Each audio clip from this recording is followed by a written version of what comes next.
Okay, GM, welcome to episode 3 of Friday Sharpeners. Thanks for joining me once again. Before we get started on the topic, um, this week on the blog, it's just been the one article in light of earnings week. There's some updates on some more of the liquid stuff that I'm following, and then the topic du jour uh, around these parts. Um, in FICO.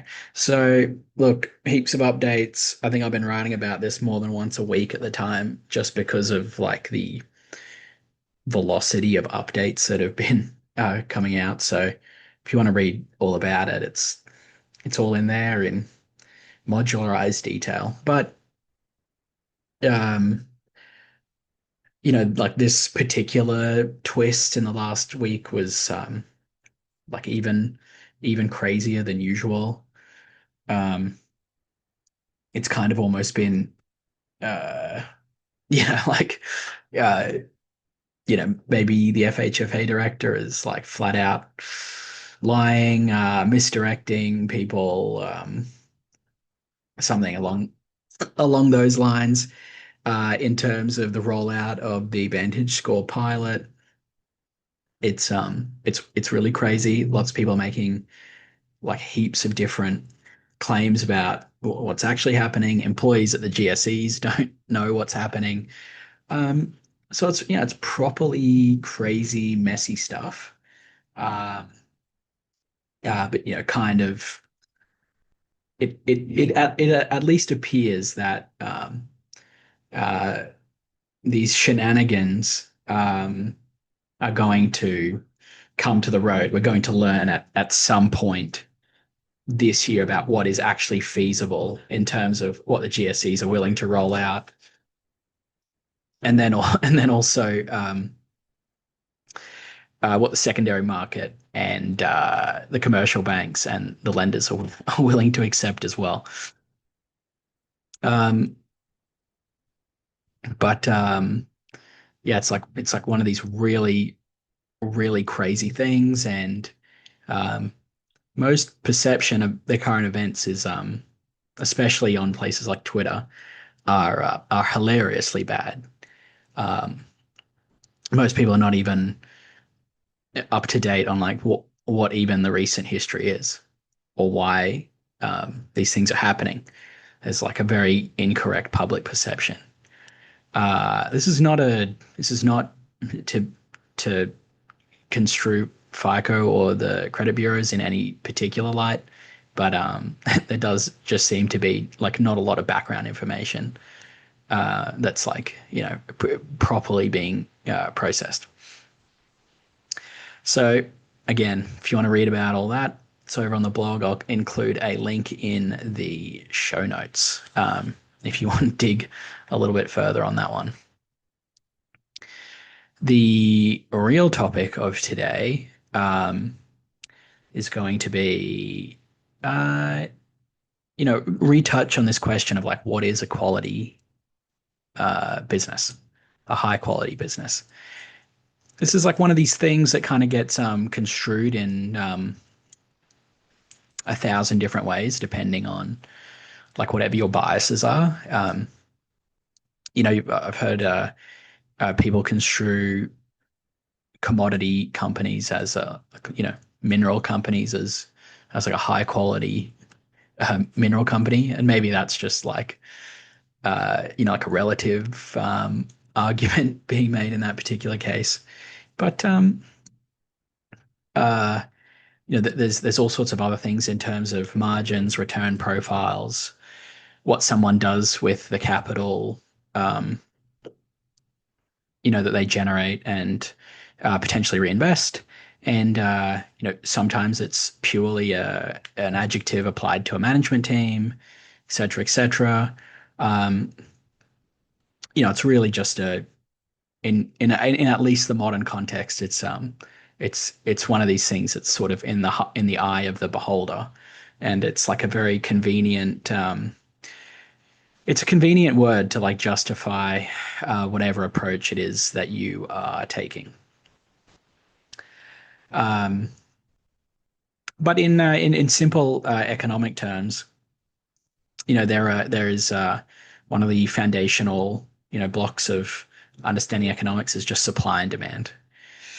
And my contention, in the simplest phrasing of the word, of the phrase, would simply be that quality organization, whatever you want to call it, is simply one that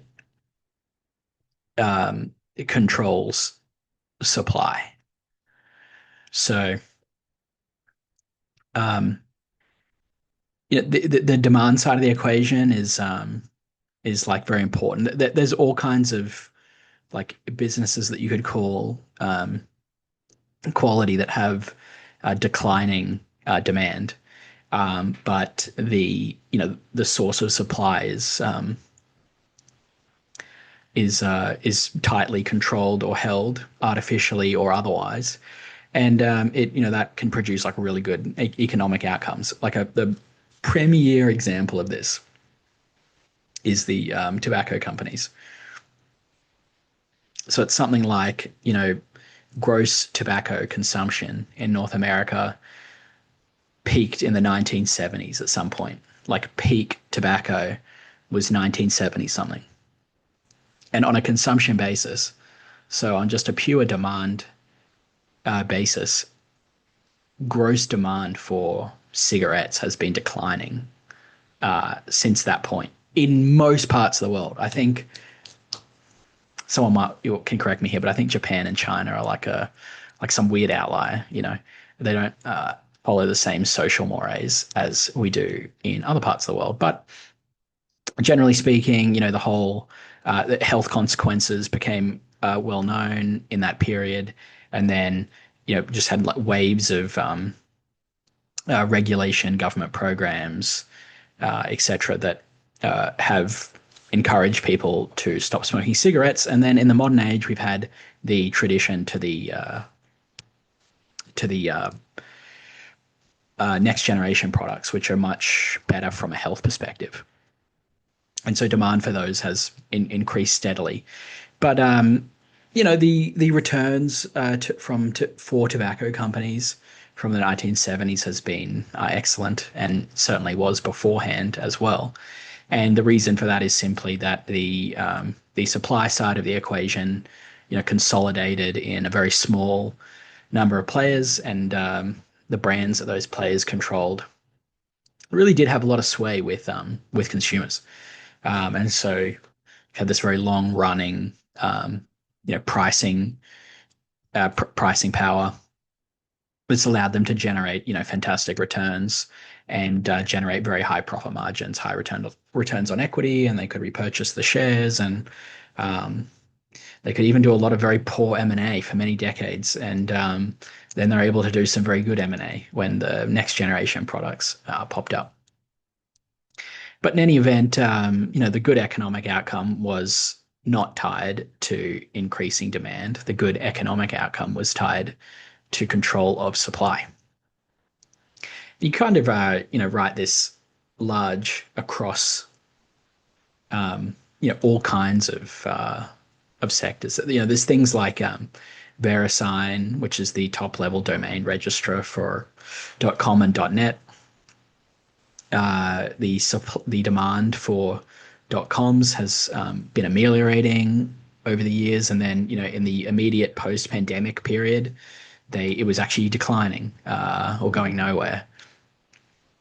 Not necessarily that the stock price did incredibly well while the volumes were going down or flattening, but the economic return profile looked very similar as it had in previous periods. Because sometimes it can even work better, like sometimes declining volumes can be a catalyst for even greater pricing power, strangely enough. And some of those dynamics can result in very good outcomes, at least on an economic basis. And so that this little whatever you want to call it, wrinkle, whatever. You can see this article here is calling it, oligopoly or monopsony. That's a word that's been getting a lot of traffic lately. Monopoly, whatever you want to call it. It's the control of supply. Um, that at the end of the day, denotes quality. There's always this there's like always a bit of a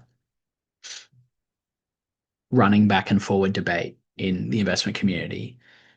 Typically around about those companies that don't have great opportunities to reinvest their excess capital, whether or not they're growing or not. And then those companies that basically persist on a model of capital redeployment. And it's like an interesting dynamic that those people who tend to gravitate towards like the real buy and hold, like they really don't want to sell securities for a very long time. I think those people probably they end up migrating to businesses that are in one way or another reinvesting most of their proceeds. Uh, this is like people who are a big fan of Constellation software, the SpinCo constellation, Topicus, and um, some of the other ones that have come out of them. And no, it's a pretty good point. I don't necessarily find the habitual reinvesting companies, or in Constellation's case, the uh, habitually acquisitive companies are any easier to analyze. But there is this point that a large number of companies that have these very outlier outcomes over very long periods of time, um, they have to do something. Uh, yeah, I think more often than not, those get tied to companies that are spending their money instead of necessarily dividending it out or uh, repurchasing shares. And it's I think it's just because of the duration of the EPS CAGR. So Constellation's like one version of these, and you could take like Moody's to be the other example of a company that can grow without reinvesting a lot of money, and all it can really do with its money is repurchase its shares, pay dividends, and perhaps the management team can kind of like use the cash part, a small portion of the cash flow to acquire much smaller businesses. Their Moody's Analytics arm. And both have probably done pretty well over time, but you know, analyzing the long-term return profile of something like Moody's, even over a multi-decade period, that's quite a difficult thing to do for a single business. Even Buffett sold a good slug of his Moody's during 2008. So this like a very extreme left tail event occurred in which the credit rating agencies were implicated in almost the annihilation of modern capitalism. Um, and on a long enough time frame, something like that is going to happen to a single business line. The and that can be a very difficult thing to know whether to buy, whether to sell. Many things are in flux as we are experiencing in other situations right now.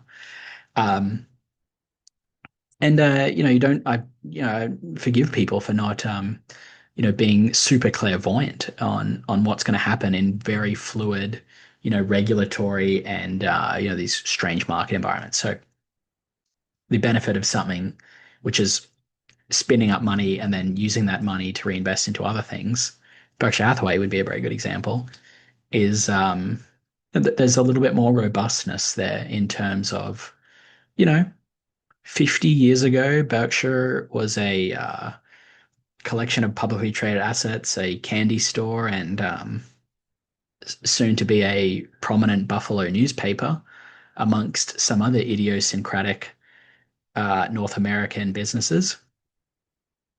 And 50 years later, it's a energy business, it's a large insurance outfit, and it's also a major the owner of a major commercial rail line, collection of commercial rail lines. So, they can kind of, so long as the capital allocator is talented, you have a lot more uh, flexibility in terms of like, where you can take that over time. In any event, like the good ones, even the good ones that are redeploying money, ostensibly they are redeploying it into things which have some kind of cap on supply. And so, this year, for the first time in many years, or probably, let's say, from the pandemic, there's been, another, been a couple of these large supply demand shocks hit the broader markets. So, like in the event of when COVID hit, obviously the first move down was in anticipation of cratering demand in the economy. And the whole all the financial infrastructure that supports that would be coming to a stop. If you have to close your business, you can no longer generate revenues. If you cannot generate revenues, you cannot pay employees and repay equity and debt. And so the first leg down was obviously this massive recalibration of the supply demand imbalance in the economy. And then on the other side, there was an enormous demand stimulus sort of jolted into the body of the economy generally. And so then you had, wild bullishness as those parts of the economy in which supply was, usually pretty elastic. Supply could not adjust to the demand, even in those parts which were competitive for like a bunch of different reasons, right? Like if you shut down your cafe and you have to fire all your staff and you can no longer order supplies and you can't make your lease payments for where it is and you can't pay to get coffee in, etc. If the next day everything's opened and people are lining up at your door to come into the cafe, it doesn't even matter that you've got a whole bunch of demand because you can't meet it. And so that was kind of like the rejigging process that happened, and obviously the inflation that took over on the back of the massive monetary stimulus that occurred, monetary and physical stimulus that occurred. And so um, this year it's been significantly different, and the there's been sort of a lot of excess supply brought on in places that people were not necessarily anticipating, or if they weren't anticipating it now. Um, so a couple of weeks ago, we're talking about AI doom and these tools that are coming out in terms of OpenAI and Anthropic, and genuinely, a lot of the ideas for that, for what AI could do in the future were they're a bit nebulous until someone actually produces a product like that can be used in a pretty explainable way to a layperson, i.e., myself. But when Anthropic came out, and obviously there's all like there's a continual like battle online about which model is the best. Are they throttling this model because there's too much demand? Blah blah blah blah. All those arguments were standing. You know, Anthropic sort of did. VS Claude came out with some of the better agentic tools that like most people can use, right? So obviously they did this with Claude Code quite a while ago. Um, and ostensibly it's been getting better. Copilot is apparently pretty poor. ChatGPT and OpenAI have been like massively pivoting to products like this, and so have Google. But like the agentic stuff is obviously an enormous amount of labor supply that like anyone can access with a $29 subscription. Now, you won't be able to access that much, automation and labor supply with the $29 one, but maybe you spend $150. Maybe you're like a serious operator and you get yourself an enterprise deal, or who knows what's going on at the hyperscalers and the compute they have available to them and the agentic applications that they're able to spin up with these things. But sort of the status quo prevails in that a reasonably smart, not overly technical person can access quite a lot of automation through something like Cowork.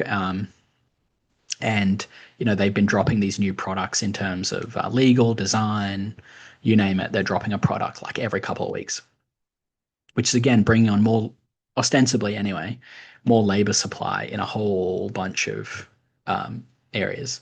Now, most people are expecting that this is going to, um, if it's not terrible in the first case for labor, it will be in the second and third case as businesses begin to rewire themselves on much more of these like mundane functional um, tasks, and it's like stunning. I'm starting to see it now. It's starting to get advertised on all the social channels about an AI agency where they'll come in and do all this for you.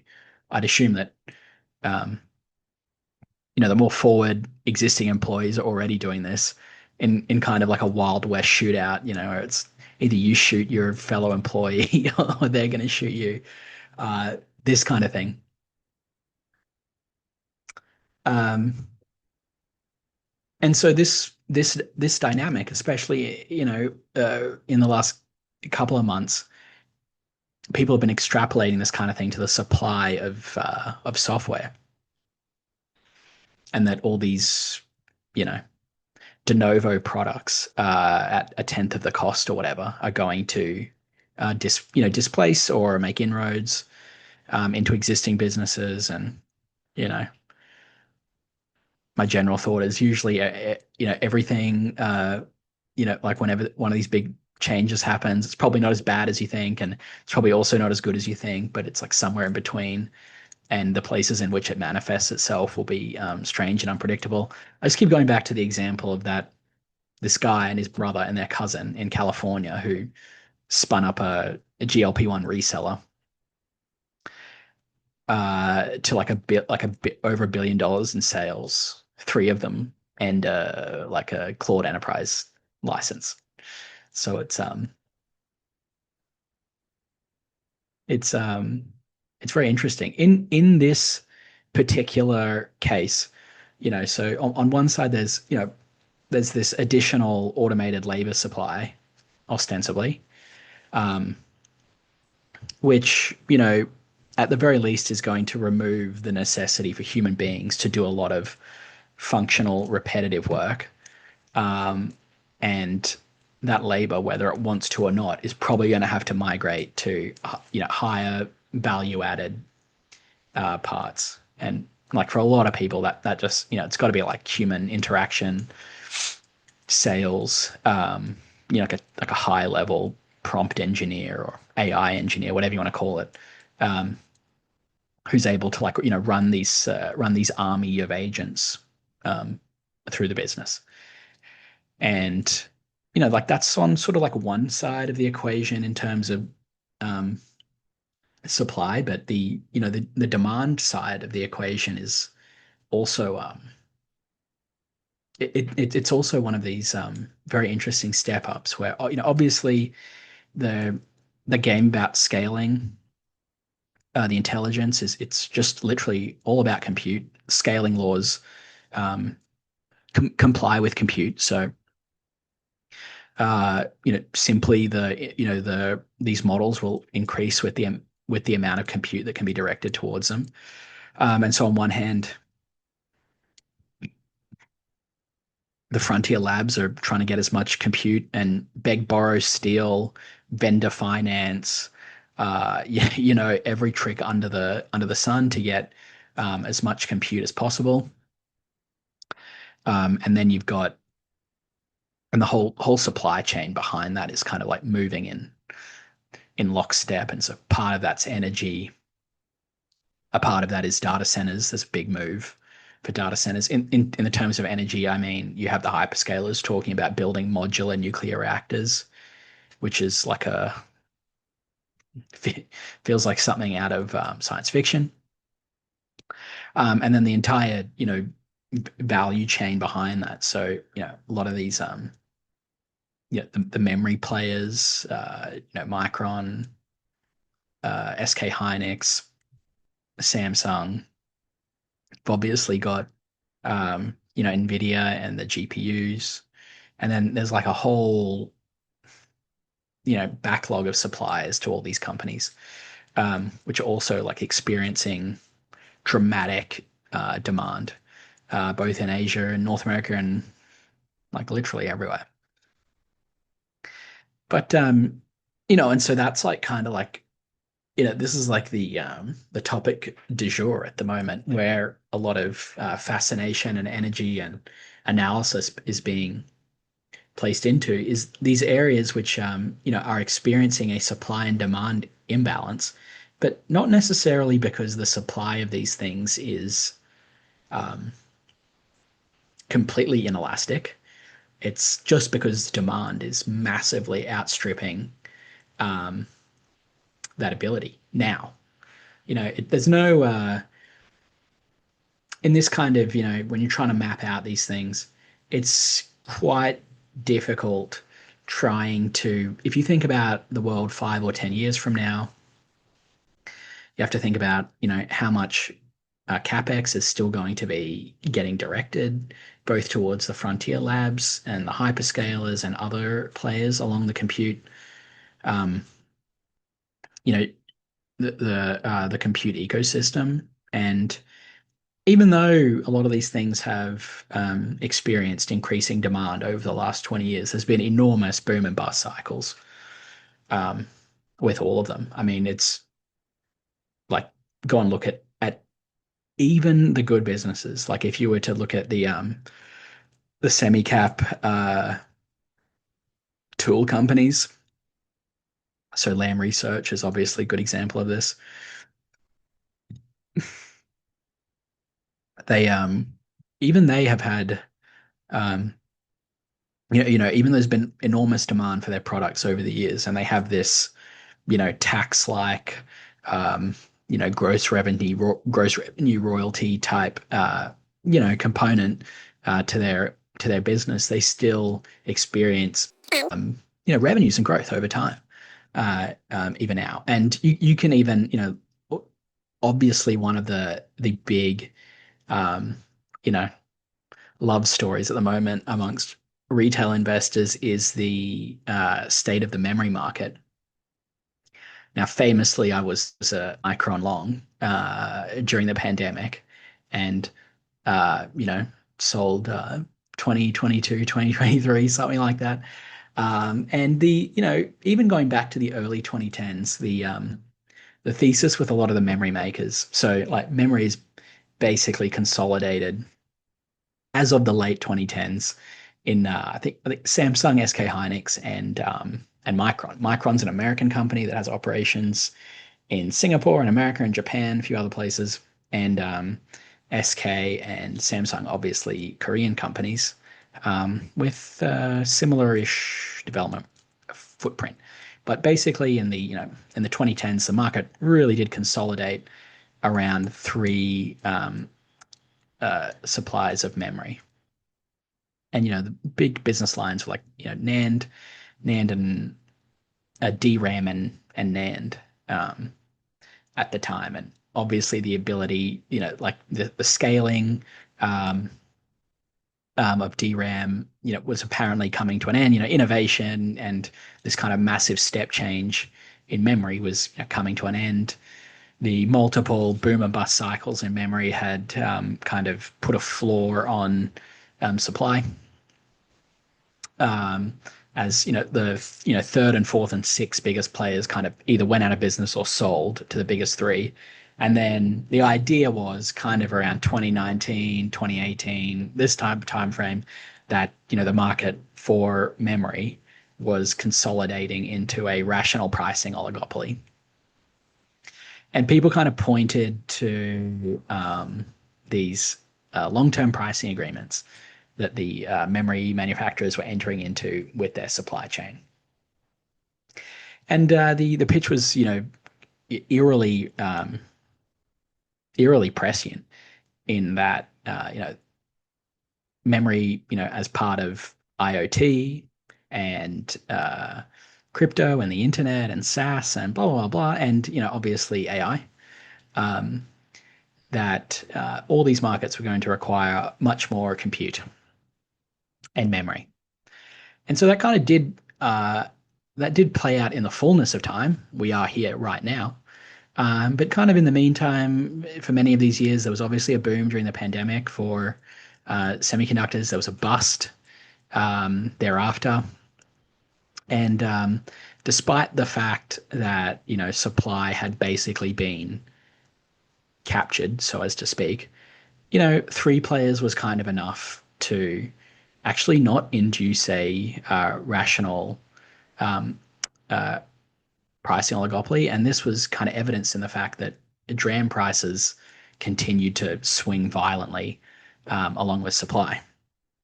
Massive supply, sorry, with demand. Massive demand could materialize in the pandemic, and then it could basically um, dissipate thereafter.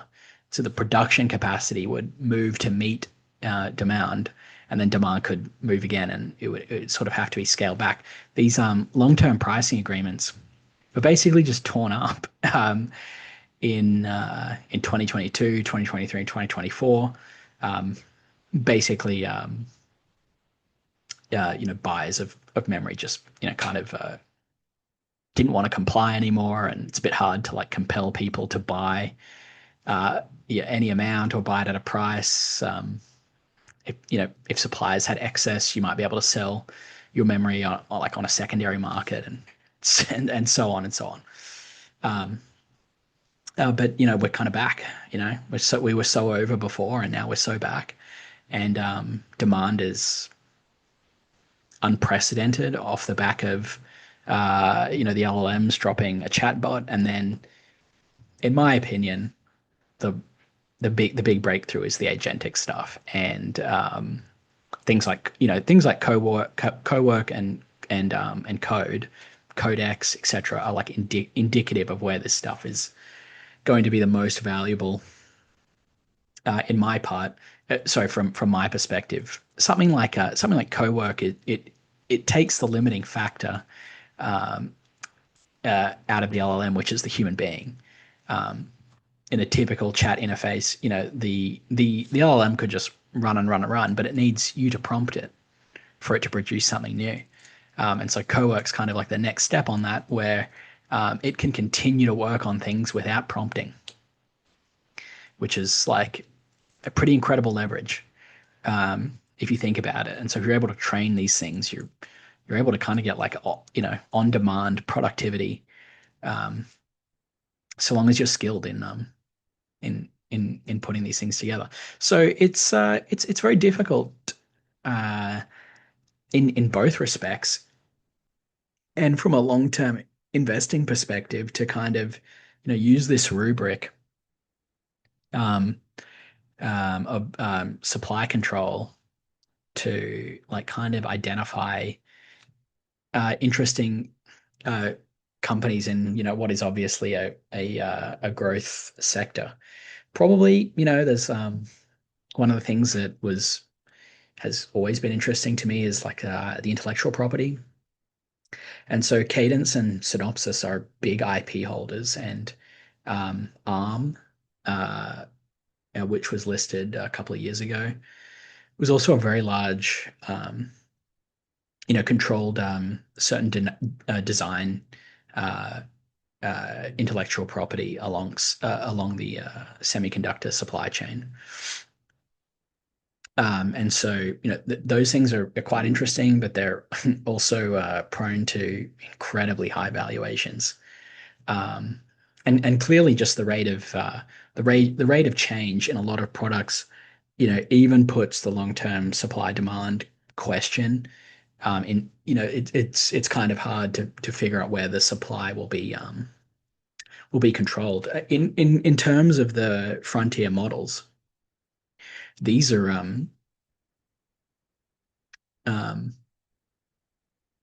they are very dependent on external financing to continue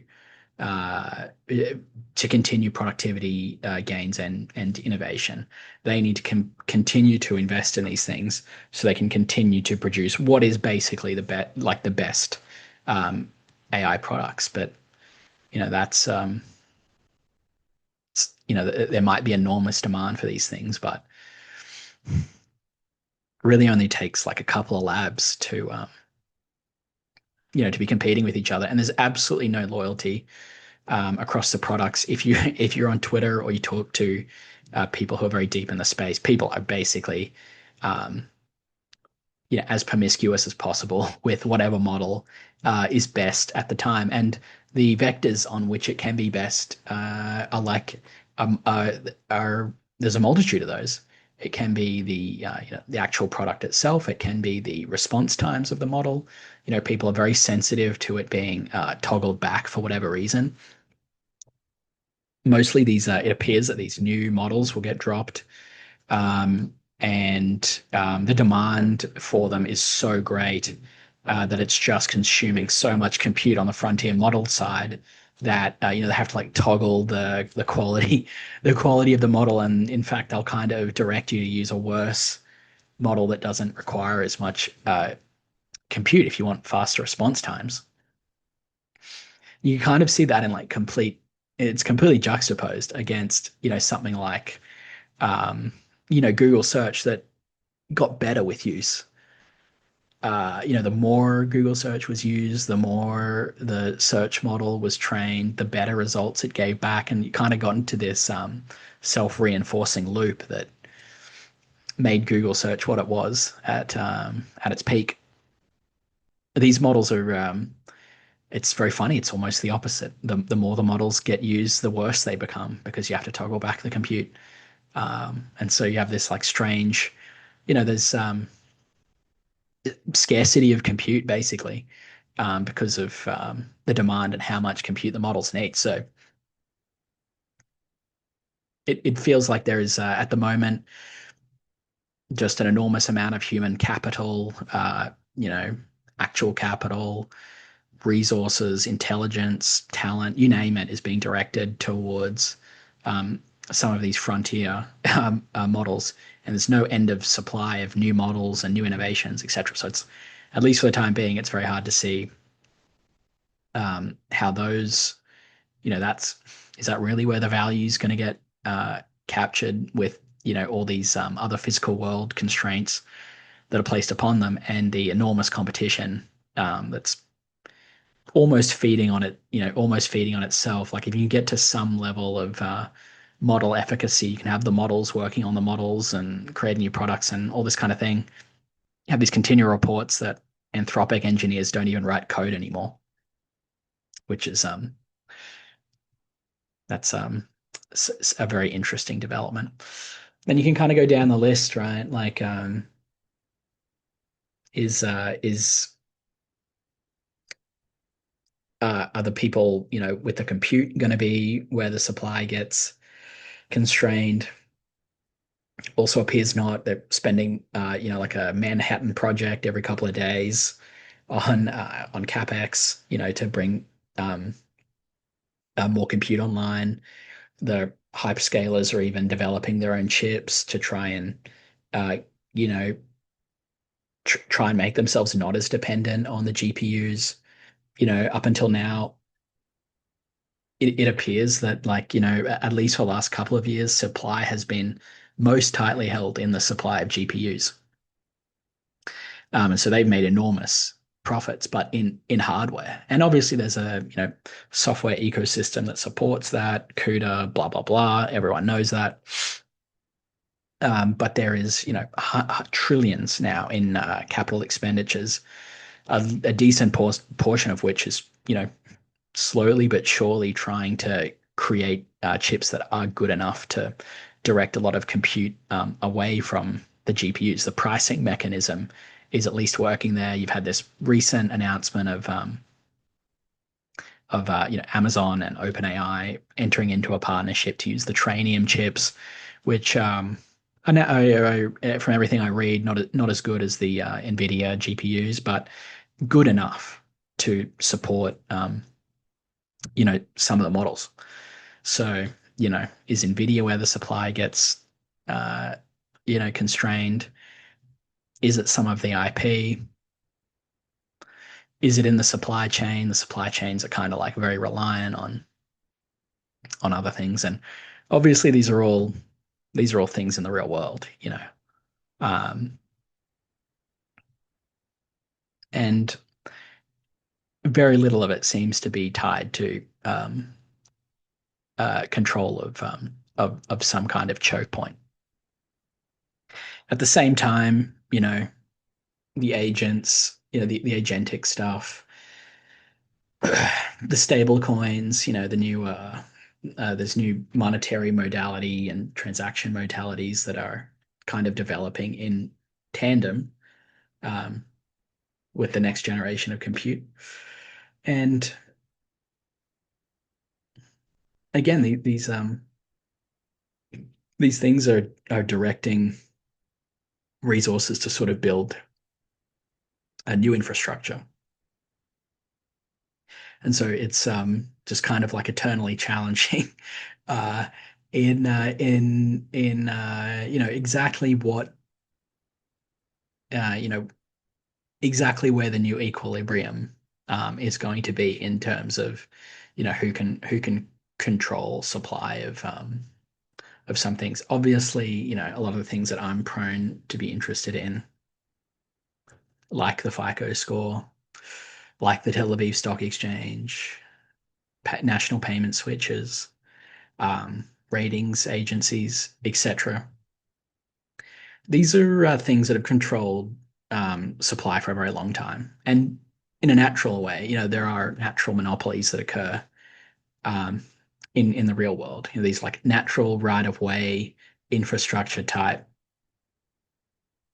formations, which simply happen naturally because there is efficiencies in in a single um, organizing factor. Like you can see that in terms of the national credit rating agencies. Uh, in that it makes no sense for there to be 300 ratings agencies, although six or seven nationally sponsored ones do exist. But for the most part, you can save money by using the big two for most corporate debt issuances, right? And they both have to be used. So in that case, it's like, you get a funding advantage and you're going to use it because their fees are some, very small portion of that funding advantage, and they control supply. And they have very high margins because of that. Obviously, the FICO score, we're going to determine whether or not that is actually a natural monopoly, imminently. Um, it's a similar kind of idea, the as an organizing factor between many different parties uh, to a securitized consumer to securitize consumer debt. Makes more sense to have one common language between parties than to have two. The more languages there are between parties, the less efficient the whole system becomes. There are efficiencies and cost gains achieved by having one, irrespective of how any individual person might underwrite the loans. Pieces of infrastructure are like this, both digital and physical. Um, in the case, most countries have one national payment switch. In Europe, there are regional ones that bind a couple of different countries together. But for the most part, there will be, one big national payment switch which connects merchant acquirers to card issuers, and then on each side of those, there's a bank account. Routing payments through two separate switches is less efficient than one, by a very considerable margin. Um, having two of these things, it doesn't make any sense, and so these natural monopolies, or even something like PEXA in Australia, which is the um, major e-conveyancing system. Once all elements of a housing transaction are connected up to a single system, it makes almost no sense to have another one, because the efficiency is the network. The more people who are connected to it, the more efficient it becomes, and that sort of like feeds on itself. And so you're sort of seeing this with payments as well. Even though these new payment modalities are kind of popping up, Visa and MasterCard are doing their absolute darndest to use their existing network to co-opt new payment modalities. This has kind of been a very long running trope, like Apple with Apple Pay, Google with Google Pay. Um, you know, their initial iterations would have been to avoid the card rails, if they didn't need to. But the path of least resistance is to access the existing consumer payments network, and just have your transactions run through there. And so at some scale, it just becomes like it's incredibly so much more efficient for you to get access to the existing network than it is to try and build it out again. And these things kind of like prevail on themselves. In the case of software, it's people are much more skeptical about uh,